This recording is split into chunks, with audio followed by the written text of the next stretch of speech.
அனைவருக்கும் வணக்கம். அரண் தமிழ் அறக்கட்டளையும் அரண் பன்னாட்டு தமிழாய்வு மின்னிதழும் இணைந்து வழங்கும் அரண் மின்முற்றம் 21 சாகித்ய அகாதமி விருது பெற்ற தமிழ் இலக்கியங்கள் 61 நாட்கள் 61 உரையாளர்களை கொண்டு 61 படைப்புகள் குறித்த இணையவழி சிறப்பு தொடர் கருத்தரங்கம் இனிதே நடைபெற்று வருகின்றது. அந்த வகையிலே இன்று நாம் அனைவரும் 5வது நாளாக இணைந்திருக்கின்றோம்.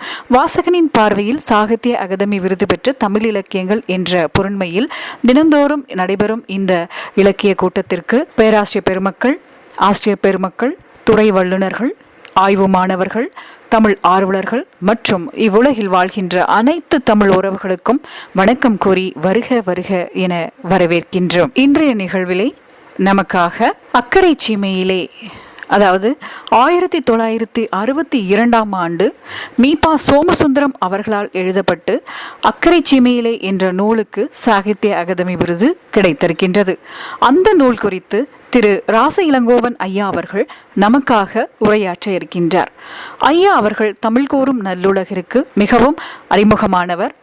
யோகா ஆசிரியராக கிங்ஸ்லி மெட்ரிகுலேஷன் பள்ளியில் திருச்சியில் பணியாற்றி வருகிறார். ராசவேலர் செண்பக தமிழரங்கு திருவரங்கத்தில் பொறுப்பாளராக அவர் பணிவகிக்கிறார். அது மட்டுமல்லாது அனைத்திந்திய தமிழ் எழுத்தாளர்கள் சங்கத்தில் உறுப்பினராகவும், மந்தகாச மண்டலி திருவரங்கத்தில் இணை இயக்குநராகவும், ஐயன் திருவள்ளுவர் பேரவை மண்ணச்சநல்லூரில் ஆலோசகராகவும் பதவி வகித்து வருகிறார்.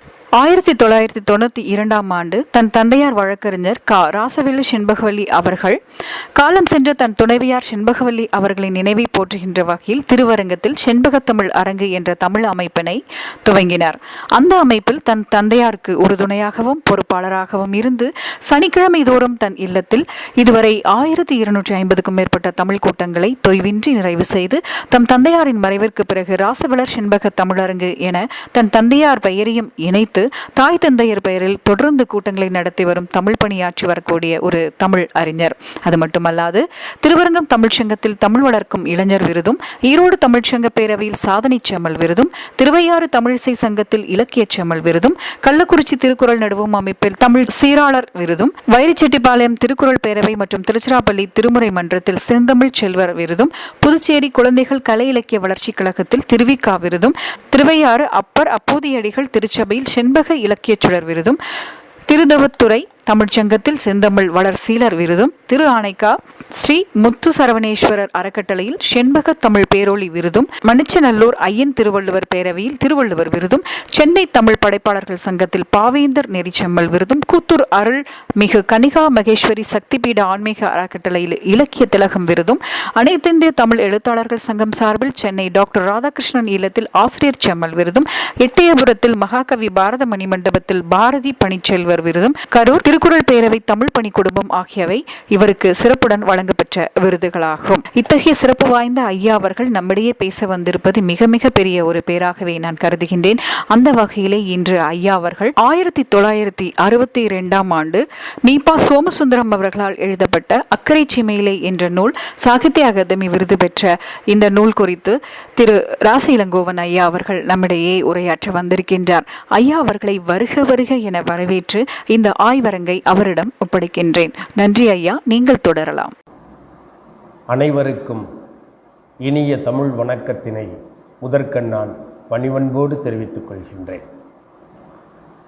அரண் பன்னாட்டு தமிழாய்வு மின்னிதழும் அரண் தமிழ் அறக்கட்டளையும் இணைந்து நடத்துகின்ற நவீன இலக்கியங்கள் குறித்தான சாகித்ய அகாதமி விருது பெற்ற 61 தமிழ் நூல்களை 61 உரையாளர்களை கொண்டு நடத்துகின்ற இக்கருத்தரங்க ஏற்பாட்டாளர்கள் அனைவருக்கும் எம் நெஞ்சம் நிறைந்த வாழ்த்துக்களையும் வணக்கங்களையும் நான் முதற்கண் தெரிவித்துக் கொள்ளுகின்றேன்.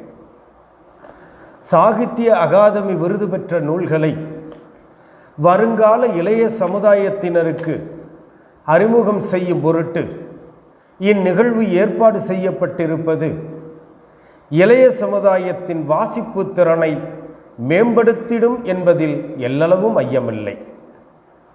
இன்றைய தினம் எனக்கு கொடுக்கப்பட்ட சாகித்ய அகாதமி பரிசு பெற்ற நூல் நம்முடைய மீபா சோமு அவர்கள் எழுதிய அக்கரை சீமையிலே என்கின்ற ஒரு அற்புதமான நூலினை என்னை பேசச் சொல்லி பணித்து இருக்கிறார்கள். அதற்காக அந்த அமைப்பினருக்கு நான் மீண்டும் ஒரு முறை நன்றி கலந்த வணக்கத்தினை தெரிவித்துக் கொள்கின்றேன். இந்த நூலை பொறுத்தவரை திரு சோமு அவர்கள் எழுதிய அக்கரை சீமையில் என்கின்ற இந்த நூல் இந்திய அரசினுடைய சாகித்ய அகாதமி பரிசு பெற்ற நூலாகும். பாரி நிலையம் வெளியிட்டுள்ள இந்த நூல் விலை ₹6. அதிசயப்படுகிறீர்களா? பக்கத்தினுடைய எண்ணிக்கை 335. ஆனால் இது எப்பொழுது வெளியிட செய்யப்பட்ட நூல்? 1969 நவம்பரிலே, கிட்டத்தட்ட நான் பிறந்த ஆண்டு. அந்த ஆண்டிலே வெளியீடு செய்யப்பட்ட, சென்னை பாரி நிலையத்தினால் வெளியீடு செய்யப்பட்ட இந்த நூலுக்கு ஒரு அற்புதமான முன்னுரையினை நம்முடைய மேனாள் தமிழக முதல்வர் ராஜாஜி அவர்கள் வழங்கியிருக்கிறார்கள். அவர்கள் தன்னுடைய முன்னுரையிலே சொல்லுகிறார்கள், தமிழ் நண்பர்கள் பணச்செலவு இல்லாமல் இங்கிலாந்துக்கும் மற்ற ஊர்களுக்கும் போனது போலவே புஸ்தகத்தை படித்து அனுபவம் பெறலாம் என திரு ராஜாஜி அவர்கள் அற்புதமான ஒரு முன்னுரையிலே ஒரு விளக்கத்தை கொடுத்திருக்கிறார்கள். அடுத்து பாரி நிலையத்தினருடைய பதிப்புரை, முதற் பதிப்பின் பதிப்புரையிலே ஒரு அற்புதமான செய்தியை மீபா சோமு என்பவர் யார் என்பதை அடையாளப்படுத்தி இருக்கிறார்கள். அதை நான் உங்களுக்கு முதற்கண் சொல்ல வேண்டியது என்னுடைய கடமையாக எண்ணுகின்றேன். திரு மீபா சோமு அவர்கள் அக்கரை சீமைக்கு போய் வந்தார்கள் என்றால் அவர்களோடு தமிழ்நாடே சென்றது என்று சொல்ல வேண்டும். கல்கி மூலம் இந்த பிரயாண கட்டுரைகளை தொடர்ந்து படித்து வந்த பல்லாயிரக்கணக்கான தமிழர்களும் England, Scotland, Ireland, Wales, Belgium, France, Austria, Germany, Italy, Switzerland, Egypt ஆகிய 11 இடங்களுக்கு சென்று நேரிலே கண்டது போல அனுபவித்து மகிழ்ந்தார்கள். அந்தந்த ஊர்களையும் காட்சிகளையும் அப்படியே நம் கண்முன் கொண்டு வந்து நிறுத்துகிற தமிழ் சோமு அவர்களின் உணர்ச்சிமிக்க அழகிய தமிழ். திரு சோமு அவர்கள் தமிழ் இலக்கியங்களில் விரிவான புலமையும் ஆங்கில மொழியிலே சிறந்த பேச்சுவன்மையும் சங்கீதம், சித்திரம், சிற்பம் முதலிய கலைகளில் ஆழமான பயிற்சியும் சரித்திர கல்வியும் விஞ்ஞான உணர்வும் நிரம்பியவர். பல துறைகளை பற்றியும் அனுபவத்தோடு பேசக்கூடிய ஆற்றலும் படிப்பும் நிரம்பியவர். அத்தோடு எதையும் கூர்மையாக பார்த்து ஆராய்கிற நுட்பமான பார்வை கொண்டவர். எனவே அவர் சென்ற தேசங்களிலெல்லாம் சாதாரணமாக நமது பார்வையிலிருந்து தப்பிவிடக்கூடிய பல விஷயங்களையும் அவர் கூர்ந்து பார்த்து அவற்றை பற்றி நமக்கு சுவையோடு எடுத்துச் சொல்கிறார். நமது தமிழ்நாட்டு பெருமைகளையும் அங்கங்கே அவர் ஒப்பிட்டு சொல்லும்போது நமது உள்ளம் பூரிக்கிறது. நமது தமிழ் மொழியின் பெருமையை அவர் அந்த அந்நிய தேசங்களில் எப்படி நிலைநாட்டினார் என்பதற்கு ஆம்ஸ்ட்ராங் அவர்களின் கடிதமே தக்க சான்றாகும். 6 மாதங்களிலே பெற்ற அனுபவங்கள் வாழ்வு முழுவதும் வாழ்ந்து பெறக்கூடிய அனுபவங்களாக திகழ்கின்றன. இதனை ஆழமாக, அற்புதமாக, இதயத்திலே படியும் வண்ணம் பண்பாடும் நிரம்பிய இந்த கட்டுரைகளை தொகுத்து நூல் வடிவிலே வெளியிடுவதிலே பாரி நிலையம் மிகுந்த மகிழ்ச்சி அடைகிறது என்று சொல்லி பாரி நிலையத்தினார் ஒரு அற்புதமான செய்தியை பதிப்புரையிலே பதிவு செய்திருக்கிறார்கள். திரு மீபா சோமசுந்தரம் அவர்கள் எழுதிய இந்த அக்கரை சீமையிலே என்கின்ற இந்த நூலிலே கிட்டத்தட்ட 335 பக்கங்களை கொண்ட இந்த கட்டுரையிலே அற்புதமான பல செய்திகள் அடங்கியிருக்கின்றன. அதை நான் உங்களுக்கு முழுதும் சொல்ல வேண்டும் என்று சொன்னால் ஒவ்வொரு கட்டுரைக்கும் எனக்கு 1 மணி நேரம் தேவைப்படும். இதில் இருக்கின்ற கட்டுரைகளினுடைய எண்ணிக்கை 36. இந்த 36 கட்டுரைகளுக்கும் எனக்கு 36 மணி நேரம் தேவைப்படும். ஆகவே அனைத்தையும் சொல்லுவது என்பது எளிதில் இயலாத ஒன்று என்பதை நீங்களும் அறிவீர்கள், நானும் அறிவேன். ஆகவே 1-2 போகிற போக்கிலே அழுத்தமாக ஆழமாக அவருடைய பாணியிலேயே பதிவு செய்ய விரும்புகின்றேன். அதனால்தான் இதை குறிப்பு எடுத்துக்கொண்ட நான் அவர் பேசுவது போலவே நம்முடைய இந்த எழுத்தாளர் சோமு அவர்கள் பேசுவது போலவே இருக்கின்ற இந்த பயணக் கட்டுரையை உங்கள் முன் நான் படைப்பதிலே பெருமகிழ்ச்சி அடைகின்றேன். அவர் தொடங்கும் பொழுது சொல்லுகின்றார், பல்வேறு விதமான தலைப்புகளிலே அவர் எழுதுகின்றார். போயிங்கில் போனேன், பட்டண பிரவேசம், ஜான்சனின் வீடு, இலக்கிய லண்டன், பாதாள லண்டன், லண்டன் சாப்பாடு, நகர நாகரிகம், சமுதாய வாழ்க்கை, பூங்கா வினோதம், இங்கிலாந்தின் குற்றாலம், ஒரு தமிழரின் கல்லறை, கலைக்காட்சிகள், கோஹினூர் வைரம், லண்டன் தொழிலாளர்கள், பொம்மை குழு, ஒளி நிலையம், உல்லாச மாளிகை, சரித்திர காட்சிகள், லண்டன் அழைக்கிறது, பர்மிங்ஹம் நகரம், கவிஞன் பிறந்த ஊர், இனிப்பு பட்டணம், தியாகத்தின் கதை, ஊர்திகள் உலகம், ஆடுகளும் ஆடைகளும், சிதைந்த கோயில், ஆறுமுக ருத்ராட்சம், அதிசய நிகழ்ச்சி, அகில உலக திருவிழா, நதி வளர்த்த நாகரிகம், சுந்தர ஏரிகள், ஐரோப்ப யாத்திரை, தெப்ப திருநகரம், இத்தாலியின் எழில் நகரங்கள், தீப திருநகரங்கள், தாயகம் திரும்பினேன் என 36 கட்டுரைகளை நம்முடைய சோமு அவர்கள் நமக்கு வழங்கி இருக்கிறார்கள். அத்துணையுமே சிறப்பான கட்டுரைகள். அதில் 1-2 மட்டும் எனக்கு கொடுத்த நேரத்திற்குள்ளே சொல்லி நிறைவு செய்ய ஆசைப்படுகிறேன். முதல் கட்டுரையிலே நம்முடைய எழுத்தாளர் சோமு அவர்கள் எழுதியிருக்கின்ற போயிங்கில் போனேன் என்கின்ற அந்த கட்டுரையினுடைய தொடக்கத்திலே அவர்கள் சொல்லுகிறார்கள், இந்தியாவிலிருந்து பல்லாயிரம் மைல்கள் கடந்து இங்கிலாந்துக்கு செல்கிறேன் என்று கேள்விப்பட்ட என் நண்பர்கள் எல்லாரும் அங்கே போய் சேர்ந்ததும் நான் யார் யாரை காண வேண்டும், யார் யாரை எனக்கு என்னென்ன உதவிகள் செய்வார்கள் என்றெல்லாம் அன்போடு குறிப்புகள் எழுதி கையிலே கொடுத்தார்கள். சிலர் என்னிடம் நீளமான பட்டியலே தந்தார்கள் என்று எழுதுகிறார். இங்கிலாந்துக்கு புறப்படுவதற்கு 1 மாதத்திற்கு முன்பிருந்தே எனக்கு சரியாக தூக்கம் வரவில்லை. சைவ உணவு என்று சொல்லி வெறும் தழைகளையும் இழைகளையும் தக்காளி செடிகளையும் அப்படியே உப்பும் மிளகும் பொடியும் தூவி சாப்பிடுவது போலவும், புல்லாந்தரையிலே சென்று மேய்வது போலவும், வேறு சில சமயங்களில் காகிதங்களை கிழித்து மென்று சாப்பிட்டுவிட்டு பச்சை தண்ணீரை மடமடவென்று குடிப்பது போலவும் எல்லாம் கனவுகள் கண்டு இரவு வேளைகளில் நான் பதறி விழித்ததுண்டு என்று நகைச்சுவை உணர்வோடு பதிவு செய்கிறார் ஆசிரியர். ஆசிரியருக்கு மிகுந்த நகைச்சுவை உணர்வு இருக்கிறது என்பது இந்த நூல் முழுக்க நம்மால் காண முடிகிறது. இந்தியாவிலிருந்து என்னை இங்கிலாந்துக்கு அனுப்பியவர்கள் பாரத அரசாங்கத்தின் ஒளிபரப்பு துறையினர். இம்பீரியல் ரிலேஷன்ஸ் ட்ரஸ்ட் என்ற பிரிட்டிஷ் ஸ்தாபனத்தின் திட்டத்தின் கீழ் 6 மாதங்கள் இங்கிலாந்திலே தங்கி பிபிசியின் நவீன ஒளிபரப்பு முறைகளை கற்பதோடு ஆங்கிலேய நாட்டின் கலைக்கழகங்களையும் இலக்கிய வட்டாரங்களையும் நேரிலே கண்டு வரும்படி எனக்கு வேலை கொடுத்திருந்தனர். என்னுடைய பிரயாண ஏற்பாடுகள் அனைத்தையும் இம்பீரியல் ரிலேஷன்ஸ் ட்ரஸ்ட் என்ற நிதி நிலையத்தின் செயலாளர் மிகவும் விரிவான முறையிலே செய்திருந்தார். நான் சென்னையிலிருந்து புறப்படுவதற்கு முன்பே லண்டனுக்கு நான் போய் சேர்ந்ததும் எங்கே செல்ல வேண்டும், எந்த இடங்களிலே தங்க வேண்டும் என்பதற்கெல்லாம் விரிவாக எனக்கு முன்கூட்டியே கடிதம் எழுதியிருந்தார் என்று தன்னுடைய பயணத்தை பற்றி அவர் எழுதுகின்ற பொழுது, இத்தனைக்கு மத்தியிலே லண்டன் விமான நிலையத்திற்கு வந்து ஏகமனதாக இறங்கி இருக்கின்றேன்.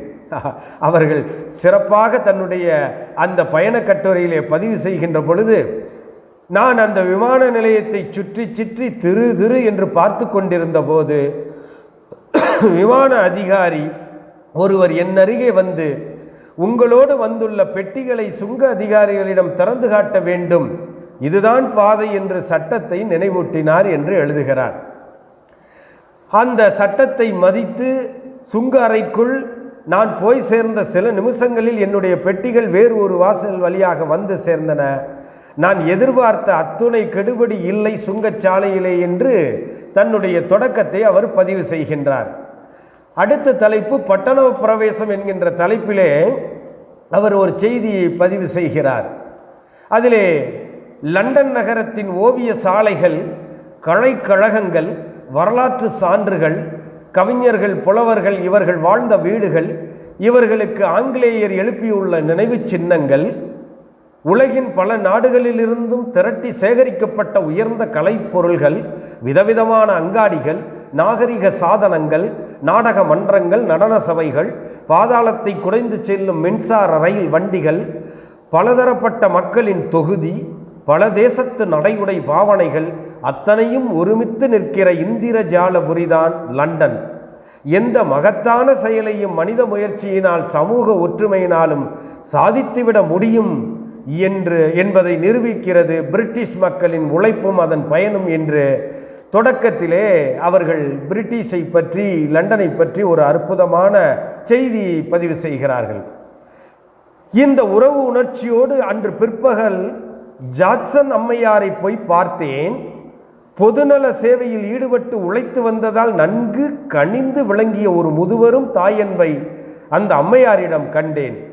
பிபிசியில் எனக்காக செய்யப்பட்டுள்ள ஏற்பாடுகளை விவரமாக கூறிவிட்டு, விடுமுறை நாட்களிலும் ஓய்வு நேரங்களிலும் லண்டன் நகரத்திலே நான் எங்கெங்கு சென்று எதையெல்லாம் கண்டுகளிக்கலாம் என்பது பற்றி ஒரு அருமையான பட்டியலும் கையிலே கொடுத்தார் ஜாக்சன் அம்மையார். பட்டியலை வாங்கி பார்த்தேன். அந்த சரித்திர பிரசித்தமான இடங்களை வரிசையிலே ஜான்சன் வீடு என்ற பெயரை பார்த்த ஒரு துள்ளு துள்ளினேன் என்று அவர்கள் பதிவு செய்கிறார்கள். அதற்கு காரணம், இளமை நாட்களில் திருநெல்வேலியில் நான் இருந்தபோது வண்ணாரப்பேட்டையில் டிகேசியின் வீட்டையும் அங்கே நடைபெற்ற வட்டத்தொட்டி என்ற இலக்கிய கழகத்தையும் அடிக்கடி ஜான்சனின் வீட்டோடு ஒப்பிட்டு சொல்வது வழக்கம். என்னுடைய ஆங்கில பேராசிரியர் சீனிவாச ராகவன் அவர்கள் வட்டத்தொட்டியையும் ஜான்சனின் வீட்டையும் ஒன்றாக இணைத்து ஆங்கில வகுப்புகளிலே பாடம் நடத்தியதுண்டு. பாஸ்வெல் என்ற ஆங்கில எழுத்தாளர் ஜான்சனின் வாழ்க்கை வரலாற்றை அற்புதமான ஒரு நூலாக வெளியிட்டிருக்கிறார். நம்முடைய டிகேசியின் சரிதம் எழுதப்படும் போது இந்த வட்டத்தொட்டியும் ஜான்சனின் வீட்டை போன்ற இலக்கிய உலகிலே நிரந்தரமான புகழை அடையும் என்று பேராசிரியர் அடிக்கடி சொல்வதுண்டு. பிற்காலத்தில் நான் பாஸ்வெல் எழுதியுள்ள ஜான்சனின் வாழ்க்கை வரலாற்றை படித்தபோது வட்டத்தொட்டியின் தொடர்பு காரணமாக அந்த புத்தகத்தின் மீதும் ஜான்சனின் வீட்டின் மீதும் ஒரு பாசம் எனக்கு ஏற்பட்டது. எனவே இப்பொழுது ஜான்சன் அம்மையார் தொடுத்த பட்டியலில் ஜான்சனின் வீடு என்ற பெயரை பார்த்ததும் அந்த நினைவுகள் எழுந்தன என்று நம்முடைய எழுத்தாளர் சோமு அவர்கள் பதிவு செய்கிறார்கள். அடுத்து ஒரு இடத்திலே எழுதுகின்ற பொழுது எழுதுகிறார், அற்புதமான ஒரு பதிவை அவர்கள் பதிவு செய்கிறார்கள். அடுத்து இலக்கிய லண்டன் என்கின்ற அந்த கட்டுரையின் கீழ், ஆக்ஸ்போர்டுக்கு செல்ல வேண்டும் என்ற ஆசையானது எனக்கு பல ஆண்டுகளாகவே உள்ளத்தில் வளர்ந்து வந்திருந்தது. இதற்கு பல காரணங்கள் உண்டு. முக்கியமாக அந்த ஊரில் தமிழறிஞர் ஒருவரின் கல்லறை இருக்கிறது என்று கேள்விப்பட்ட நாளிலிருந்து என்றைக்காவது ஒரு நாள் இங்கிலாந்து போக நேரிட்டால் நிச்சயம் அந்த கல்லறையை பார்த்து அந்த தமிழறிஞருக்கு அஞ்சலி செலுத்த வேண்டும் என்று மனதுக்குள் எண்ணியிருந்தேன். திருக்குறளும் திருவாசகமும் அக்காலத்து ஆங்கில மொழியிலே புகழ்பெற்று திகழ்ந்ததற்கு முக்கிய காரணமாக விளங்கியவர் ஜியு போப். அவருடைய ஆங்கில மொழிபெயர்ப்பும் விளக்கமும் உலக பிரசித்தி பெற்றதாகும். இந்த வணக்கத்துக்குரிய ஜியு போப் என்ற ஆங்கிலேய அறிஞரை பற்றிய வரலாற்றை நான் படித்தபோது அவருடைய தமிழ் புலமையும் தமிழ் மொழியிலே அவருக்கிருந்த ஈடு இணையற்ற பக்தியும் என் உள்ளத்தை கொள்ளை கொண்டன. அவருடைய மரணத்துக்கு முன்பு அவர் ஒரு அரிய ஆசையை வெளியிட்டாராம்.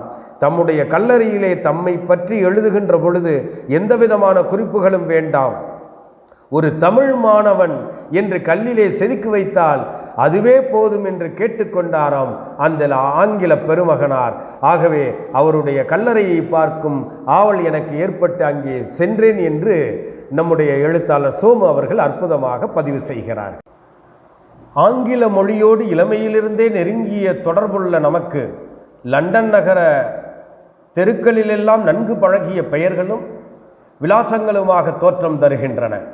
ஆங்கில மொழியின் மூலமாக நமக்கு மிக நன்றாக அறிமுகமாயுள்ள ஆசிரியர்களின் குறிப்புகளை நகரெங்கும் கண்டுகளிக்கிறோம்.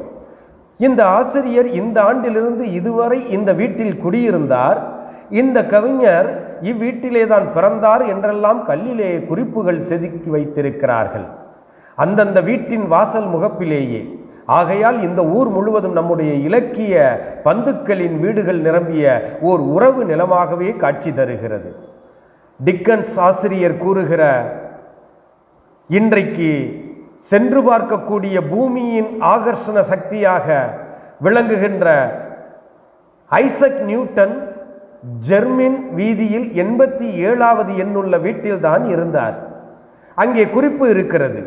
பைரன் என்ற பெருங்கவிஞர் பிகாடிலியில் 139வது எண்ணுள்ள வீட்டிலே தான் திருமணம் செய்து கொண்டார். பரிணாம தத்துவத்தை எடுத்து விளக்கிய டார்வின் பெரியார் காவர் தெருவில் 110 வாழ்ந்தார். ரஷ்கின் பிறந்தது ஹண்டர் வீதியில் 54 எண் வீட்டில். லாம்ப் ஆசிரியர் தமது அருமையான கட்டுரைகளை எழுதியது எங்கே? ரசல்ஸ் தெருவில் 20ஆம் எண்ணுள்ள வீட்டில் வைத்துத்தான். ஷெல்லி என்ற கவிஞனை நமது நாட்டு மாணவர்களும் ஆசிரியர்களும் எத்தனை தூரம் வியக்கிறோம். அந்த கவிஞன் தெய்வ நம்பிக்கையற்றவன் என்று குற்றம் சாட்டப்பட்டு ஆக்ஸ்போர்டில் இருந்து வெளியேற்றப்பட்டதும் லண்டன் போலண்ட் வீதியில் சில காலம் 15ஆம் நம்பர் வீட்டிலே தான் அறையெடுத்து கொண்டு குடியிருந்தான். இப்படி சொல்லிக்கொண்டே போகலாம்.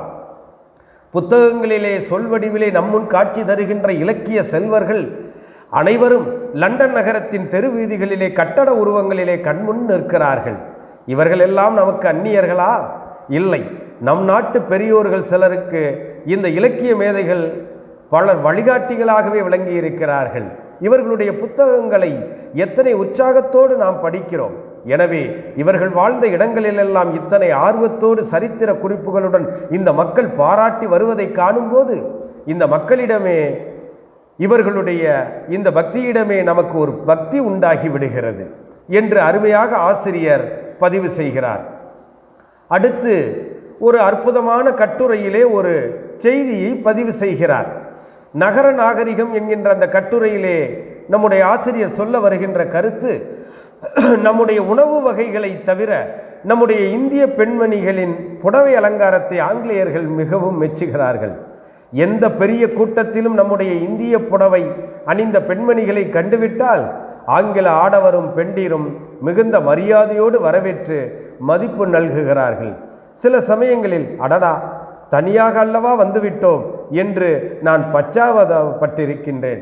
அவர் தன்னுடைய துணைவியாரோடு வரவில்லை என்பதை மிகுந்த நகைச்சுவை உணர்வோடு நம்முடைய ஆசிரியர் சோமு அவர்கள் அற்புதமாக அந்த கட்டுரையிலே பதிவு செய்கிறார்கள். ஒரு கட்டுரை ஆசிரியருக்குள்ள அத்துணை இலக்கணங்களும் நம்முடைய ஆசிரியர் சோமு அவர்களுக்கு இருந்திருக்கிறது. கூடவே நகைச்சுவையும் இருந்திருக்கிறது. பூங்கா வினோதம் என்கின்ற கட்டுரையிலே அவர் ஒரு செய்தியை பதிவு செய்கிறார். நம்முடைய தமிழ் இலக்கியங்களில் அகம் என்றும் புறம் என்றும் இலக்கணங்கள் வகுத்து நம் சங்க புலவர்கள் பாடியிருக்கிறார்கள் அல்லவா? இப்படிப்பட்ட இலக்கிய காட்சிகளை அகநானூறு, கலித்தொகை போன்ற நூல்களிலே வருகிற வர்ணனைகளையும் அகக்காட்சிகளையும் லண்டன் பூக்காக்களிலே ஒரு சில மாறுபாடுகளுடன் சாதாரணமாக காண முடிகிறது என்று சொல்லி ஆசிரியர் சோமு அவர்கள் நம்முடைய சங்க இலக்கியத்திலே எந்த அளவிற்கு ஆழங்கால் பட்டிருந்தால் இந்த அளவிற்கு சொல்லி இருக்க முடியும், அதை அற்புதமாக அவர் பதிவு செய்கிறார். சாலையின் இருபுறங்களிலும் உள்ள மலைச்சரிவுகளிலே நீர்நிலைகளிலும் வளைந்து செல்லும் சிற்றோடைகளும் துள்ளி கொண்டு வரும் தண்ணீரும் பார்த்தபோது எனக்கு திருக்குற்றாலத்தின் நினைவே வந்தது என்று குளிக்கும் அருவி இல்லை, நம் நெஞ்சை கொள்ளும் பொதிகை தமிழும் இல்லை, மற்றபடி அது குற்றாலம்தான் என்று சொல்லி அந்த இயற்கை அழகை அவர் ரசித்ததோடு மட்டுமல்லாமல் நம் தமிழ் இலக்கியங்களோடு ஒப்பிட்டு அது எங்கே வந்திருக்கிறது என்பதையும் தன்னுடைய இந்த அருமையான பயண கட்டுரையிலே அவர்கள் பூங்கா வினோதம் என்கின்ற அந்த கட்டுரையிலே அவர் அழகாக பதிவு செய்கின்ற பாங்கு உண்மையிலேயே நம்மை மகிழ வைக்கக்கூடிய ஒரு அற்புதமான பதிவு என்றே சொல்ல வேண்டும். ஒரு தமிழரின் கல்லறை என்ற தலைப்பிலே அவர்கள் பதிவு செய்கின்ற செய்தி ஏற்கனவே நம்முடைய ஜியு போப் அவர்களை நினைவு கூர்ந்தார்கள் அல்லவா? அதை மீண்டும் அவர்கள் பதிவு செய்கிறார்கள். ஒரு தமிழரின் கல்லறை, ஒரு தமிழ் மாணவன் இங்கு உறங்குகிறான் என்று சொல்லி ஜியு போப் அவர்களுடைய கல்லறையிலே இருப்பதாக நாம் படித்திருக்கிறோம். திருக்குறளையும் திருவாசகத்தையும் ஆங்கிலத்தில் மொழிபெயர்த்ததோடு மேனாட்டு மக்களுக்கு தமிழ் இலக்கியத்தின் சிறப்புகளையெல்லாம் அளவற்ற பக்தியோடு எடுத்துச் சொன்னவரும் தம்மை ஒரு தமிழன் என்று அழைத்து கொள்வதிலே பெருமை அடைந்தவருமான ஆங்கில பெருமகனார் ஜியு போப் 1908ஆம் ஆண்டில் பிப்ரவரி 11ஆம் நாள் ஆக்ஸ்போர்டு நகரத்தில் மரணமடைந்தார். அவருடைய கல்லறையிலே அவரை தென்னிந்தியாவின் போப் என்றே குறிப்பிட்டிருக்கிறார்கள். இந்த கல்லறையை தேடித்தான் ஆக்ஸ்போர்ட்டில் நான் பல இடங்களில் சுற்றி அலைந்தேன். அவருடைய கல்லறையை தேடி பல இடங்களிலே அவர் சுற்றி அலைந்து பிறகு அதை கண்டுபிடித்து அங்கே சென்று அவர் வணங்கியதாக உருக்கமாக அந்த கட்டுரையிலே அவர் அற்புதமாக நம்முடைய ஆசிரியர் சோமு அவர்கள் பதிவு செய்கிறார்கள். அடுத்து உல்லாச மாளிகை என்கின்ற ஒரு கட்டுரையை நாம் பார்க்கின்ற பொழுது அதில் வருகின்ற செய்தி உண்மையிலேயே வியக்க வைக்கக்கூடிய ஒரு செய்தி. நம் ஊரில் கருப்பாக பிறந்து விட்டதற்காக எத்தனை குழந்தைகள் மிகவும் கவலைப்படுகிறார்கள். ஆனால் இங்கிலாந்தில் வெள்ளை வெளேர் என்று இருக்கும் குழந்தைகள் கருப்பு நிறம் வேண்டும் அல்லது ஒரு தவிட்டு நிறமாவது வேண்டும் என்று சூரிய பகவானை பார்த்து தவம் இருக்கிறார்கள். கடற்கரை முழுவதும் தம்பி தங்கைகளும் அப்பா அம்மாக்களும் பாட்டிகளும் கூட சூரியனை நோக்கி உட்கார்ந்து கொண்டு வெயில் மிக நன்றாக உடம்பிலே படும்படி நீண்ட நேரம் கதிர் காய்கிறார்கள். வெள்ளை நிறம் கொஞ்சம் கருப்பாக மாறுவதற்கென்றே இங்கே சில சாயப்பூச்சுகள் விற்கிறார்கள். இதையும் பூசிக்கொண்டு இவர்கள் வெயிலிலே உட்கார்ந்திருப்பதை கூட்டம் கூட்டமாக பார்க்கலாம் என்று சொல்லி ஆசிரியர் நம்முடைய நிறத்தை பற்றி சொல்லுகின்ற பொழுது பெருமையாக பேசுகின்றார். பெருமையாக பேசுகின்ற நாடு என்று அவர் அற்புதமாக அந்த கட்டுரையிலே பதிவு செய்கின்றார். அடுத்து ஒரு அற்புதமான தகவலை அவர் பதிவு செய்கிறார். இந்த காட்சி சாலையிலே என்னை கவர்ந்த மூன்றாவது முக்கிய பொருளை சொல்லட்டுமா என்று சொல்லி அது ஒரு தங்க பொடி டப்பி என்று சொல்லுகிறார்.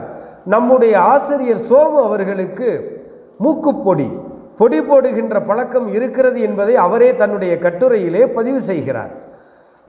2-3 இடங்களிலே அந்த செய்தி நமக்கு வருகிறது.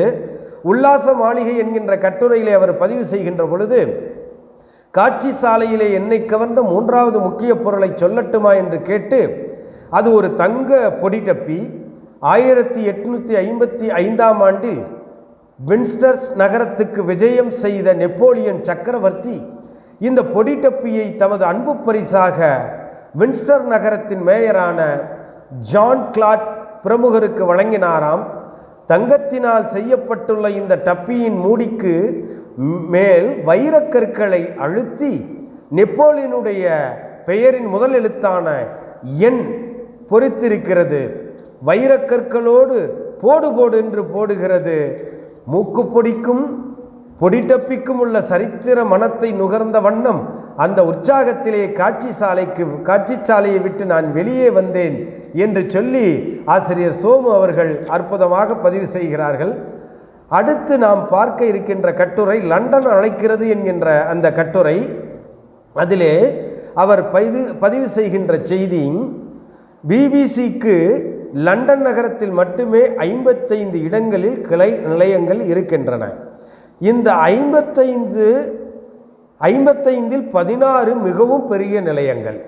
இவற்றில் மிகவும் முக்கியமான ஒரு நிலையம்தான் புஷ் ஹவுஸ் என்று பதிவு செய்கிறார். அடுத்து ஒரு ஆச்சரியமான செய்தியை பதிவு செய்கிறார். பிபிசி எவ்வளவு பெரிய தொழிற்சாலை என்பதை கூறுவதற்கு அதிகமாக வர்ணிக்க வேண்டிய அவசியமே இல்லை. இங்கே எத்தனை பேர் வேலை செய்கிறார்கள் என்று சொன்னாலே போதும். ஆமாம், மொத்தம் பிபிசியில் வேலை செய்யும் ஆட்களின் எண்ணிக்கை 16,108. 9,604 ஆடவர்களும் 6,504 பெண்களும் இங்கே பணிபுரிகிறார்கள் என்று அவர்கள் சொல்லுகின்ற பொழுது அதை நாம் படிக்கின்ற போது நமக்கு ஒரு பெரிய மலைப்பே வருகிறது. புஷ் ஹவுஸில் ஆங்கிலத்தோடு இன்னும் 39 மொழிகளில் ஒளிபரப்புகள் நடைபெறுகின்றன. தமிழோசை என்ற தலைப்பில் வியாழக்கிழமையும் ஞாயிற்றுக்கிழமையும் இந்திய கடிகாரப்படி இரவு 7:15 மணி முதல் 7:45 மணி வரை தமிழ் நிகழ்ச்சிகள் நடைபெறுகின்றன. இந்த தமிழ் நிகழ்ச்சிகளை தயாரித்து வருபவர்தான் என்னுடைய லண்டன் நண்பர் திரு VR கிருஷ்ணமூர்த்தி. கல்லில் நார் உரிப்பது போல இங்கிலாந்தில் இருந்து கொண்டு தமிழ் ஒலிபரப்பில் செப்படி வித்தைகள் செய்து வருகிறார். பொறுமையும் சாமர்த்தியமும் நிரம்பிய இந்த சென்னை நண்பரின் ஒத்துழைப்பினால் என்னுடைய லண்டன் வாசம் கடுகு உளுத்தம்பருப்பின் வாசனையோடு கமழ்ந்தது என்று சொன்னால் அது 100க்கு 100 உண்மை. நான் பிபிசியிலிருந்து ஒளிபரப்பும் போது எதிரே இவர் வந்து உட்கார்ந்து விட்டால் சென்னையில் இருப்பது போலவே எனக்கு ஒரு பிரமை வந்துவிடும் என்று சொல்லி தன்னுடைய பிபிசி அனுபவத்தை மிக உற்சாகமாகவும் அற்புதமாகவும் நம்முடைய ஆசிரியர் சோமு அவர்கள் பதிவு செய்கின்ற அழகே அழகு. அடுத்து பர்மிங்ஹாம் நகரம் பற்றிய ஒரு கட்டுரையிலே, அந்த தலைப்பிட்ட கட்டுரையிலே, நான் தங்கியிருந்த இடம் ஒரு யூத பெருமகனாரின் வீடு. கோல்ட் என்று பெயர். தங்கமான மனிதர், 70 வயது வாலிபர். இந்தியர்களிடத்தில் மிகுந்த அன்பும் மரியாதையும் கொண்டவர். நான் அவருடைய வீட்டுக்கு போய் சேர்ந்த சமயம் பாலஸ்தீனத்தில் இருந்த ஒரு பெரிய பத்திரிகை ஆசிரியரும் அங்கே வந்திருந்தார். அங்கே வந்து தங்கியிருந்தார்.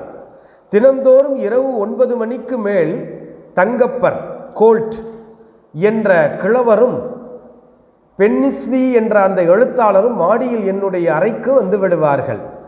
சித்தர் பாடல்களை பற்றி அவர்கள் இருவரும் ஆர்வத்தோடு கேள்வி மேல் கேள்வியாக கேட்டுக்கொண்டிருந்த அந்த இலக்கிய இரவுகளை என்னால் மறக்கவே முடியாது. ஒரு நாள் இரவு ஹீப்ரு மொழியில் உள்ள சில துதிப்பாடல்களை அவர்கள் இருவரும் இரு குரலிசையாக எனக்கு பாடி காட்டினார்கள். அத்தோடு நிறுத்தவில்லை. நம்முடைய துதிப்பாடல்களில் குறைந்தது 1000 ஆண்டுகளுக்கு முந்திய பாடலாக ஒரு பாடலை தேர்ந்தெடுத்து நான் பாடிக்காட்ட வேண்டும் என்று என்னை வற்புறுத்தினார்கள். பிறகு கேட்க வேண்டுமா? தமிழ் செவிகளுக்கு அப்பால் 6000 மைல்கள் தள்ளி இருக்கிறோம் என்ற துணிவையே ஆதார சுருதியாக கொண்டு சிறையாரும் வடக்கிளியே என்ற சம்பந்தர் தேவாரத்தை பழந்தக்க ராகம் என்ற பன்முறைப்படி சுத்த சாவேரி ராகத்தில் ஜிஞ்சாமிரதம் செய்தேன் என்று மிகுந்த உணர்ச்சியோடு நம்முடைய ஆசிரியர் அவர்கள் பதிவு செய்கின்ற அழகு எண்ணி எண்ணி போற்றத்தக்கக்கூடிய ஒரு அற்புதமான நிகழ்வாகத்தான் நாம் எண்ணி பெருமைப்பட வேண்டும். அடுத்து நாம் பார்க்க இருக்கின்ற கட்டுரை ஆடுகளும் ஆடைகளும் என்கின்ற கட்டுரை. அதிலே அவர் பதிவு செய்கின்ற ஒரு செய்தி நம்மை வியக்க வைக்கின்ற ஒரு செய்தி. உள் ஆராய்ச்சி நிலையத்துக்கு நான் சென்றபோது ஆராய்ச்சி பத்திரிகையின் ஆசிரியர் மிஸ்டர் லெமன் என்பவர் எனக்காக பல ரசமான இயந்திர காட்சிகளை ஏற்பாடு செய்து வைத்திருந்தார். சிறு சிறு ரோமமாக ஆட்டின் மேனியிலிருந்து எடுக்கப்படுகின்ற இழைகள் பஞ்சு பொதி போன்று எப்படி ஒருமிக்கப்படுகின்றன, பிறகு விஞ்ஞான முறையில் இந்த பொதிகள் எஞ்ஞனும் பக்குவம் செய்யப்படுகின்றன, பின்னர் இந்த பொதிகள் இயந்திரத்துக்குள்ளே சென்று நூற்பதற்குரிய முறைகள் எப்படி பதமாகின்றன என்பதையெல்லாம் அவர் விரிவாக விளக்கினார். ஆராய்ச்சி நிலையத்திற்கு வெளியே வந்தபோது அந்த இடத்தின் இயற்கை அழகு என்னை கவர்ந்தது. திருக்குற்றாலத்தில் செண்பகாதேவி என்றும் ஐந்தருவி பாதை என்றும் சொல்லுகிறோமே, அப்படிப்பட்ட ஒரு சூழலில் நிற்பது போன்ற உணர்ச்சியே எனக்கு ஏற்பட்டது. வளமான இயற்கை அழகின் மத்தியிலே கல்வி நிலையங்களையும் ஆராய்ச்சி கூடங்களையும் அமைப்பதால் அங்கே செல்பவர்களுக்கும் அங்கே இருந்து பணி செய்பவர்களுக்கும் உள்ளத்தில் எத்தகைய உற்சாகம் உண்டாகிறது என்பதை அங்கே நான் கண்டேன் என்று சொல்லி ஆசிரியர் சோமு அவர்கள் அற்புதமாக அந்த கட்டுரையிலே பதிவு செய்கின்ற அழகு நாம் எண்ணி எண்ணி மகிழத்தக்க ஒரு அற்புதமான பதிவாக இருக்கின்றது. அடுத்து அவர்கள் சிதைந்த கோயில் என்கின்ற ஒரு கட்டுரையிலே ஒரு செய்தியை பதிவு செய்கிறார். கர்க்ஸ்டால் மடாலயத்திற்கு நான் சென்றபோது மாலை வெயில் நன்றாக காய்ந்து கொண்டிருந்தது. அந்த மடாலயத்தின் உள்ளே மடத்திலே துறவிகள் குடியிருந்து ஞான செங்கோல் செலுத்திய போது அந்த வட்டாரம் எப்படி இருந்தது என்பதற்கு பல புத்தகங்கள் அங்கே விற்கிறார்கள். விடியற்காலையில் 2 மணிக்கே பழைய துறவிகள் எழுந்து விடுவார்கள் என்றும் பெரும்பாலும் மௌனவிரதமே அவர்கள் கடைபிடித்தார்கள் என்றும் ஆடம்பரம் ஏதுமில்லாமல் மிக எளிய வாழ்க்கை நடத்தினார்கள் என்றும் நடையிலும் பழக்க வழக்கங்களிலும் வறுமை என்பதையே ஆவரணமாக அணிந்திருக்கிறார்கள் என்றும் உருக்கமாக வர்ணித்தார்கள் அந்த புத்தகங்களிலே. நாளடைவில் வியாபார நோக்கமும் நகர ஆடம்பரமும் வேறு பல வசதிகளும் புகுந்து மடாலயங்களின் புனித வாழ்வுக்கு உழைவைத்தன என்பதை ஆதாரங்களோடு அவர்கள் எழுதியிருப்பதாக அந்த செய்தியை ஆசிரியர் அவர்கள் பதிவு செய்கிறார்கள். அடுத்து ஆறுமுக ருத்ராட்சம் என்கின்ற கட்டுரையிலே நம்முடைய எழுத்தாளர் ஆசிரியர் சோமு அவர்கள் அற்புதமான ஒரு பதிவு செய்கிறார்கள்.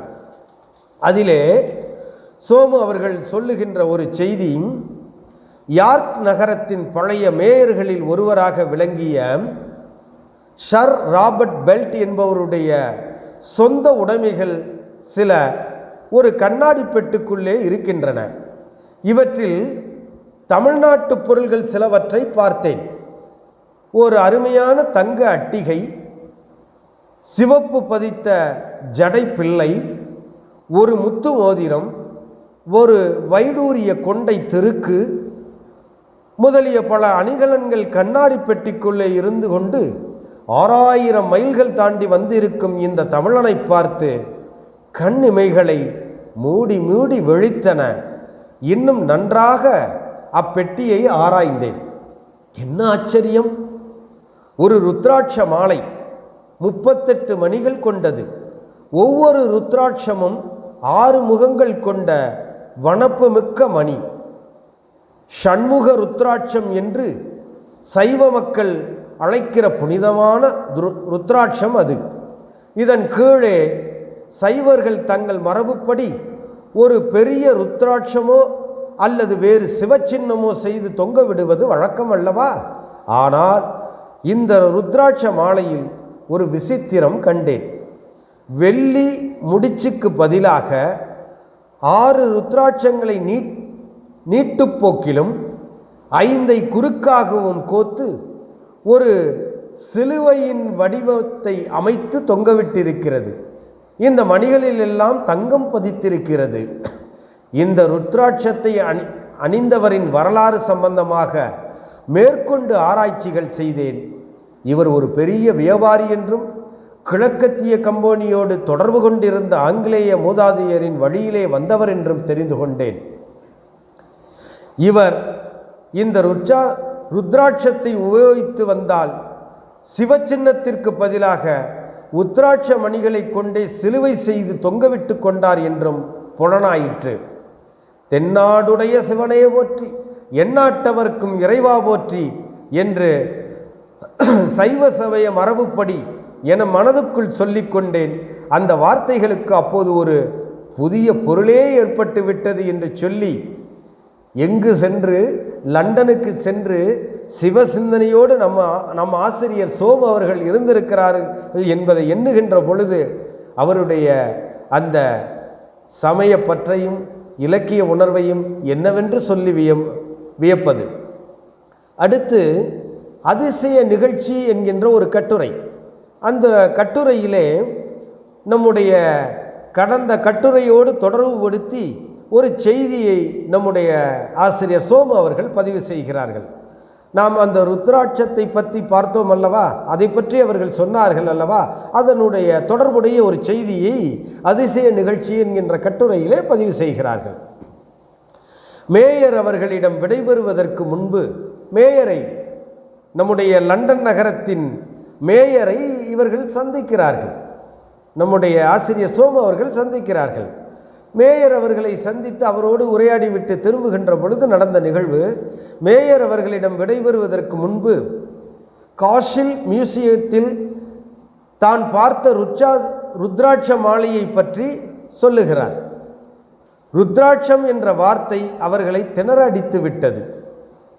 ஆனாலும் விட்டார்களா? அதை சரியாக உச்சரிப்பதற்காக திரும்ப திரும்ப அந்த வார்த்தைக்கு உரிய ஆங்கில எழுத்துக்களை ஒவ்வொன்றாக சொல்லும்படி கேட்டார்கள். நமக்கே இது சொல்ல தடுமாறுகிறது. நானே சொல்லுகின்ற பொழுது 2 முறை தடுமாற்றம் அடைகின்ற நிலை ஏற்பட்டு விட்டது. ருத்ராட்சம் என்று, ருத்ராட்சம் என்று. ருத்ராட்சம் என்றால் அது இரத்தின கற்களில் ஒன்றோ என்று கேட்டார் மேயர். இல்லை, சைவர்களுக்கு இரத்தனத்தை விட மதிப்பானது இது ஒரு மரத்தின் பழ வித்து என்றேன். அவர்களுக்கு தாங்க முடியாத ஆச்சரியம். இதன் பிறகு இந்த மாலையின் சிறப்பை பற்றி கூறும்படி கேட்டார். சந்தர்ப்பத்தை நழுவ விடாமல் நம்முடைய சைவ மடங்களை பற்றியும் ஆறுமுக ருத்ராட்சம் பற்றியும் ஒரு சித்தாந்த சொற்பொழிவே நிகழ்த்திவிட்டேன். நான் சொன்ன செய்திகளை எல்லாம் டாம்ஷின்சன் குறுக்கெழுத்திலே எழுதி கொண்டார். நான் விடுதிக்கு புறப்படுவதற்கு முன் அந்த குறிப்பு தட்டெழுத்திலே பொறிக்கப்பட்டு நான் சரிபார்ப்பதற்காக அங்கே வந்துவிட்டது. காட்சி சாலையிலே உள்ள கண்ணாடி பெட்டியில் ருத்ராட்ச மாலைக்கு அருகிலே ஒட்டி வைப்பதற்காகவே அந்த குறிப்பை எடுத்தெழுதினார்கள் என்பது பிறகுதான் எனக்கு தெரிய வந்தது. மேயருக்கு இதில் ஒரு பெரிய வியப்பு என்னவென்றால், நம்முடைய முன்னோர்களில் ஒருவரான பழைய மேயர் இந்த ருத்ராட்ச மாலையை உபயோகப்படுத்தினார் என்பதே. மேயருடைய மெய்யன்போடு கூடிய உபசரிப்பும் ஷெரீப்பின் அன்பும் பேச்சும் யார்க் நியூஸ் என்ற புகழ்பெற்ற பத்திரிகையாளர்களின் சந்திப்பும் எழுத்தாளர்களின் சர்ச்சையுமாக அன்றைய மாலை நிகழ்ச்சி இனியதோர் அனுபவமாக எனக்கு அமைந்தது என்று சொல்லி நம்முடைய ஆசிரியர் சோமு அவர்கள் பதிவு செய்கின்ற அழகு உண்மையிலேயே தனிச்சிறப்பு வாய்ந்ததாக அமைந்திருக்கிறது என்று சொன்னால் அது வியப்புக்குரியது இல்லை என்றே எண்ணக்கூடியதாக இருக்கிறது. அடுத்து அகில உலக திருவிழா என்கிற ஒரு கட்டுரையிலே தன்னுடைய அனுபவத்தை அவர்கள் பதிவு செய்கிறார்கள். தான் பார்த்த காட்சிகளை கண்ட அனுபவங்களை அவர்கள் பதிவு செய்கிறார்கள். அகில உலக திருவிழா திருச்செந்தூர் வைகாசி விசாகம், சங்கரநயினார் கோவில் ஆடி தவசு, மயிலாப்பூர் 63 திருவையாறு தியாகராசர் உற்சவம் முதலிய திருவிழாக்கள் நமக்கு எப்படியோ அப்படித்தான் மேனாட்டார்களுக்கு எடின்பரோ திருவிழா.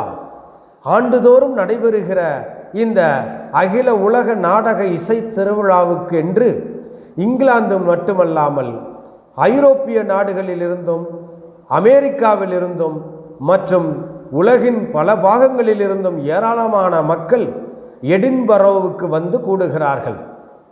காலையிலிருந்து நடுநிசி வரை ஒரே தொடர்ச்சியாக எடின்பரோ நகரத்தின் பல அரங்குகளிலும் மன்றங்களிலும் சங்கீத கச்சேரிகளும் நாடகங்களும் நடந்த வண்ணமாக இருக்கின்றன.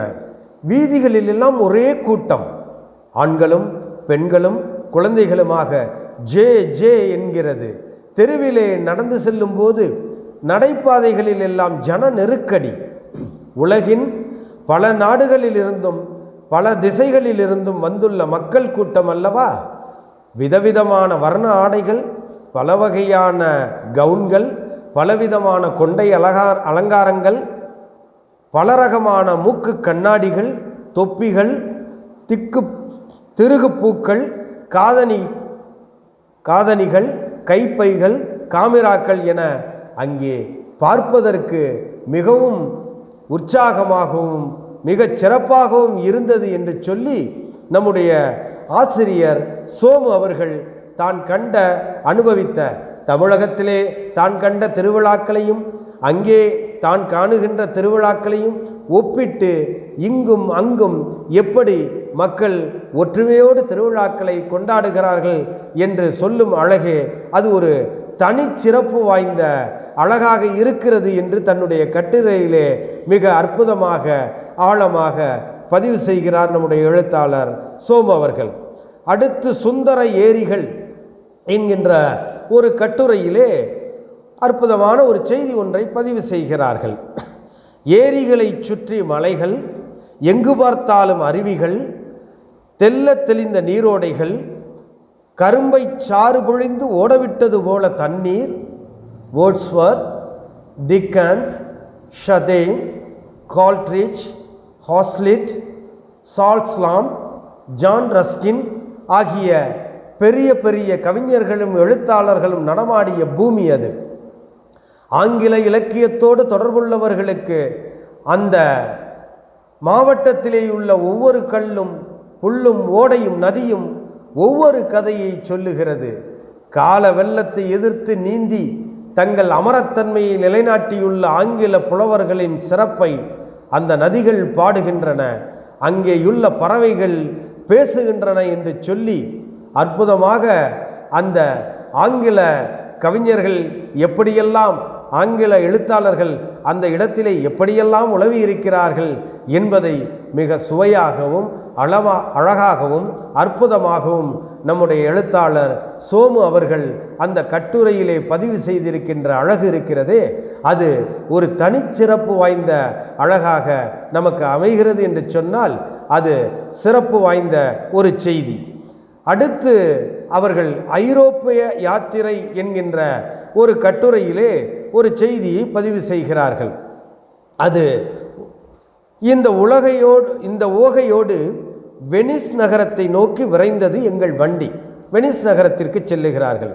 வெனிஸ் என்றதும் எத்தனை நினைவுகள்!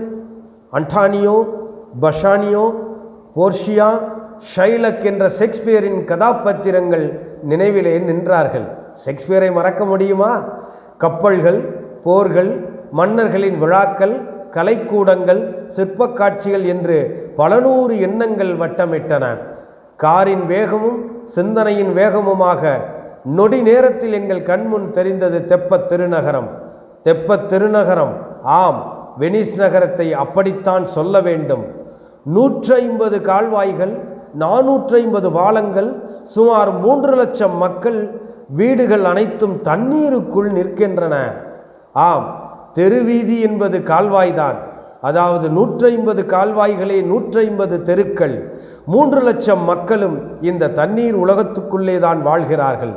இந்த தண்ணீருக்குள்ளே தான் வளைய வருகிறார்கள். ஒரு மாளிகையிலிருந்து இன்னொரு மாளிகைக்கு, ஒரு சதுக்கத்திலிருந்து இன்னொரு சதுக்கத்திற்கு போவது வருவது எல்லாம் தெரு என்று அழைக்கப்படுகின்ற கால்வாய் படகிலே தான் மிதந்துதான். ஒவ்வொரு வீட்டு வாசலிலும் ஒரு படித்துறை. ரத வீதிகள் என்று சொல்வது போல இவற்றை புனல் வீதிகள் என்றே சொல்ல வேண்டும் என்று சொல்லி அந்த கட்டுரையிலே ஆசிரியர் அழகாக பதிவு செய்கிறார். மாளிகையில் நிற்கிற இடங்களிலெல்லாம் ஒரு காலத்தில் சிறு சிறு மணற்திடல்களாக இருந்தனவாம். இந்த மணற்திட்டுகளில் மாபெரும் மாளிகைகளை கட்டி நிறுத்தினார்களாம். இவற்றுக்கு ஊடே தண்ணீரை வகைப்படுத்தி கால்வாய்களாக ஓடவிட்டார்களாம். இப்படி ஒரு கதை சொல்லப்படுகிறது. எது எப்படியானாலும் இந்த நகர அமைப்பு ஒரு அதிசயம் என்பதில் சந்தேகமே இல்லை. கட்டடங்கள் அனைத்தும் உப்பு தண்ணீருக்குள் இடுப்பு வரை முங்கிக் கொண்டு நிற்கின்றன என்றால் இவற்றின் அஸ்திவார பலத்தை என்னவென்று சொல்வது? இந்த 3 லட்சம் மக்களிலே எத்தனை குழந்தைகள் உண்டு, எத்தனை கிழவர்கள் உண்டு, எத்தகைய தண்ணீர் விபத்தும் இல்லாமல் இந்த குழந்தைகளும் முதியவர்களும் இந்த தண்ணீர் பட்டணத்தில் எப்படித்தான் வளைய வருகிறார்களோ என்று வியந்து போய் அவர் அந்த கட்டுரையிலே பதிவு செய்கிறார். அடுத்து அந்த கட்டுரையிலே வருகின்ற ஒரு வியக்க வைக்கக்கூடிய ஒரு செய்தி நம்மை ஒரு அதிசயத்தை நிகழ்த்துகின்ற நிகழ்வாகவே நமக்கு காட்சி தருகிறது. படகோட்டிகள், அந்த நதியிலே செல்லுகின்ற அழைத்து செல்லுகின்ற படகோட்டிகள் பாடிய அந்த பாட்டுக்கள் இத்தாலிய மொழியிலே கொச்சை பதங்களோடு இருந்தன என்று சொல்லுகிறார். நம்முடைய நாட்டு நாடோடி பாட்டுக்கள் போன்றவே அது இருந்தது என்று சொல்லுகிறார். என்னோடு வந்த சங்கீத ரசிகர் சில இடங்களில் பாடலிலே தாமும் கலந்து கொண்டார். இத்தாலி மொழியிலும் அதன் திசை சொற்களிலும் பயிற்சி பெற்றிருந்த அவருடைய மனைவி அந்த பாட்டுக்களில் சிலவற்றை எனக்கு ஆங்கிலத்திலே மொழிபெயர்த்து சொன்னார். படகோட்டிகளின் கோபதாபங்களையும் இல்லற பூசல்களையும் அவர்களுடைய காதல் வாழ்வையும் சித்தரிக்கிற இந்த பாடல்களிலே இயற்கை வர்ணனையும் உணர்ச்சி வெளியீடும் அபாரமான கவிப்பண்போடு இசைப்பண்போடும் அமைந்துள்ளன. மாதிரிக்கு ஒரு பாட்டு கணவனை பிரிந்து தாய் வீடு சென்றுவிட்ட மனைவியை எண்ணி ஒரு படகோட்டி பாடுவதாக அமைந்திருக்கிறது. அந்த கண்டோலப்பாட்டில் ஏகதேச மொழிபெயர்ப்பை பாருங்கள். என்னை பிரிந்து சென்றாய் நீ, ஏனோ பிரிந்து சென்றாய் நீ, உன்னை எண்ணி நிற்கின்றேன், உள்ளம் உருகி தவிக்கின்றேன், நின்னை எண்ணி இரவெல்லாம் நிலவில் படகை விடுக்கின்றேன். அன்னை வீட்டில் வாழ்கின்றாய், அங்கே என்ன சுகமுண்டு? பொன்னும் பொருளும் இருந்திடலாம், புருஷன் இருப்பது வெணிஷன்றோ. மின்னும் ரத்தினம் இருந்தாலும் மிகுந்த நகைகள் குவிந்தாலும், அன்னை என்ன தந்தாலும் 1000 பரிசுகள் கொடுத்தாலும், கண்ணே உன்னை கைபிடித்த கணவன் இருப்பது வெணிஷன்றோ. இப்படிப்பட்ட பாடல்கள் தவிர இத்தாலி நாட்டு காவியங்களிலே வருகிற தலைவன் தலைவியரின் காதலும் வீரமும் பற்றிய பல பாடல்களை அவர்கள் பாடுகிறார்கள் என்று சொல்லி அற்புதமாக அந்த கட்டுரையிலே நம்முடைய எழுத்தாளர் சோமு அவர்கள் சிறப்பாக தனக்கே உரிய பாணியிலே பதிவு செய்கிறார்கள். அடுத்து இத்தாலியின் எழில் நகரங்கள் என்கின்ற அந்த கட்டுரையிலே அற்புதமான ஒரு நிகழ்வை அவர்கள் பதிவு செய்கிறார்கள். தெய்வாம்சமான இந்த காட்சிகளை எல்லாம் பார்த்து கொண்டே பிரகாரத்தின் வலப்பக்கம் சென்றேன். என்னோடு வந்த இத்தாலிய நண்பர் ஒரு பெரிய நிலைக்கதவுக்கு அருகிலே என்னை அழைத்துச் சென்றார். இதுதான் புனித வாசல் என்று சுட்டிக்காட்டினார். 25 ஆண்டுகளுக்கு ஒரு முறை இந்த கதவை திறப்பார்களாம். கிறிஸ்துமஸ் பண்டிகையின் முன்தினம் போப்பாண்டவர் தமது அடியாறுகளின் பரிவாரம் புடைசூழ நடந்து வந்து புனித தண்ணீர் தெளித்து இந்த புனித வாசலை திறந்து உட்செல்வார். அவரை பின்தொடர்ந்து பக்த கோடிகள் செல்வார்கள். இப்படி சென்றால் பாவங்களிலிருந்து விடுபட்டு ஸ்வர்க்க பதவி கிடைக்கும் என்று ஐதீகம். அதாவது 25 ஆண்டுகளுக்கு ஒரு முறை இந்த சொர்க்கவாசலில் நுழைந்து பக்தர்கள் தங்களை பாவங்களிலிருந்து விடுவித்துக் கொள்கிறார்கள், புனிதம் பெறுகிறார்கள். பளிங்கு கல்லாலான இந்த வாசற்கதவின் முகப்பில் கருப்பு சலவை கல்லால் சிலுவை பதித்து உயரமான எழுத்துக்களிலே இயேசு பெருமானின் திருமொழிகளை பொறித்திருக்கிறார்கள். ஒவ்வொரு எழுத்தும் 5 அடி உயரம். இயேசு பெருமானின் அந்த வாசகம் இதுதான்: பீடர், இதோ உம்மிடம் என் ராஜ்யத்தின் திறவுகோலை தருகிறேன். இதை பார்த்ததும் நம் ஊரில் வைகுண்ட ஏகாதேசியின் போது ஸ்வர்க்கவாசல் திறப்பது ஞாபகம் வந்தது. இத்தாலிய நண்பர் என்னிடம் சொன்னார், எங்கள் குருமார்களுக்கு எங்களிடம் எல்லையற்ற கருணை உண்டு. இதனால் 25 ஆண்டுகளுக்கு ஒரு முறை இந்த சொர்க்கவாசலை திறந்து எங்களை எங்களுடைய பாவங்களிலிருந்து கடைதேற்றுகிறார்கள் என்று சொன்னார். உங்கள் குருமார்கள் 25 ஆண்டுகளுக்கு ஒரு முறைதான் உங்களுக்கு பாவ மன்னிப்பு அளிக்கிறார்கள். எங்களுடைய ஆச்சாரியர்கள் ஆண்டுதோறும் எங்களுக்கு சொர்க்க வாசலை திறந்து கொடுக்கிறார்கள் என்றேன். அவருக்கு ஒரே வியப்பு. இந்த பண்டிகை உங்கள் நாட்டில் எப்பொழுது நடைபெறுகிறது என்று கேட்டார். ஆண்டுதோறும் மார்கழி என்கின்ற எங்கள் தமிழ் மாதத்தில் இந்த திருநாள் நடைபெறும்.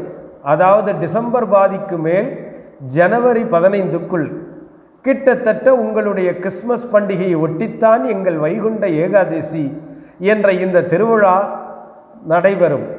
அதிலும் ஒரு ஒற்றுமை இருக்கிறது என்றேன். இது நடந்தது சென்ற அக்டோபர் மாதத்தில். நவம்பரில் இந்தியா திரும்புவதாக இருந்ததால் வருகிற வைகுண்ட ஏகாதசி என்று நான் என் தாய்நாட்டில் இருப்பேன் என்று அவரிடம் மகிழ்ச்சியோடு சொன்னேன் என்று ஆசிரியர் பதிவு செய்ததும் எனக்கு வியப்பும் மகிழ்ச்சியும் மேலிட்டது. அதற்கு ஒரு காரணம் உண்டு. நான் இருப்பது 12 ஆழ்வார்கள் பாடிய திருவரங்கம் ஆயிற்றே. திருவரங்கத்திலே ஆண்டுதோறும் இதை பார்த்து பார்த்து அனுபவிப்பவர்களிலே நானும் ஒருவன் அல்லவா? ஆகவே எனக்கும் அந்த பெருமை நம்முடைய ஆசிரியர் சோமு அவர்களோடு சேர்ந்து கொண்டது என்றே சொல்ல வேண்டும். அப்படி அதே கட்டுரையிலே ஒரு செய்தியை பதிவு செய்கிறார் ஆசிரியர் சோமு அவர்கள். சரித்திர சிறப்பும் தெய்வ சாநித்தியமும் நிரம்பிய இந்த ரோமாபுரியின் புனிதமான பல இடங்களை சுற்றி பார்த்துவிட்டு அருகிருந்த பீஷா நகரத்திற்கு சென்றேன். பீஷா என்றதும் உலக அதிசயங்களில் ஒன்றான சாய்ந்த கோபுரம் நினைவுக்கு வருகிறதல்லவா? இந்த சாய்ந்த கோபுரம் மெய்யாகவே ஒரு வினோதமான காட்சிதான். 8 அடுக்காக வட்டம் வட்டமான மாடங்கள் கொண்ட இந்த மாபெரும் கோபுரம் தனது மேனியை ஒருபுறம் சாய்த்து கொண்டு நிற்கிறது. இந்த மாடங்களிலே ஏறி செல்வதற்காக சுருண்டு செல்லும் படிக்கட்டு ஒன்று இருக்கிறது. 293 படிகள் கொண்ட இந்த சுருளான வரிசையிலே ஏறி சென்று உச்சி மாடத்தில் நின்று பார்த்தால் பீஷா நகரம் முழுவதும் நேர்த்தியான ஒரு சொப்பனமாக கண்ணுக்கு தெரியும் என்று சொல்லி அந்த சாய்ந்த கோபுரத்தின் மேலே ஏறி நின்று அந்த நகரத்தினுடைய காட்சியை பார்த்து நம்முடைய எழுத்தாளர் சோமு அவர்கள் வியந்ததோடு மிக அற்புதமாக அந்த பதிவையும் நமக்கு தருகிறார். தீப திருநகரங்கள் என்கின்ற ஒரு கட்டுரையிலே ஒரு அற்புதமான செய்தியை எழுத்தாளர் சோமு அவர்கள் பதிவு செய்கிறார். இத்தாலியிலிருந்து சுவிட்சர்லாந்து சென்று மான்ட்ரே என்ற அழகான ஊரில் நாங்கள் தங்கினோம் என்று சொல்லுகிறார்.